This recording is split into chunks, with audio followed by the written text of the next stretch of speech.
Navbatdagi premium kassidagi darvoza va kazirogimizni Farg'ona Quvaga olib kelib, uстановка qilib berdik.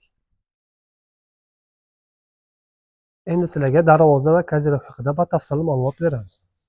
Darvozamiz hammaga birdek yoqib kelayotgan taroqli fasondagi darvozamiz to'liq holda qalin materialda, yondo'rlari shveller va profillarni 1.8 stenasida, listlarimiz ham 1.8 dan foydalangan. Darvozamiz razmerlari eniga 317 sm, balandligi esa 380 sm bo'lgan.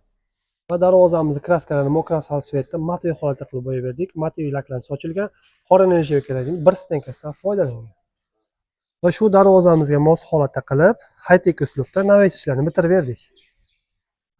Navesimiz stoykali variantda qilib tayyorlab berdik. Razmerlariga keladigan bo'lsak, eniga 420 sm, oldiga chiqishi 4,5 metr holatda qilib tayyorlab berilgan. Va bu navesimiz ham ranglari darvozamizga mos holatda mokro asfalt svetda, tepa qismi ham mokro asfalt svet leksalardan foydalanib yopib berganmiz. Kimga shu darvoza navesimiz narxlari qiziq bo'ladigan bo'lsa, kommentariyaga bir raqamini qoldirsangiz, narxlar haqida ma'lumotlarni tashlab beramiz. Kimga shunaqangi xizmatlarimiz kerak bo'lgan bo'lsa, buyurtma berishingiz mumkin. O'zbekiston bo'ylab xizmatlarni ko'rsatamiz. Ishlarimiz yoqqan bo'lsa, videoga like bosib, sahifamizga obuna bo'lib qo'ying.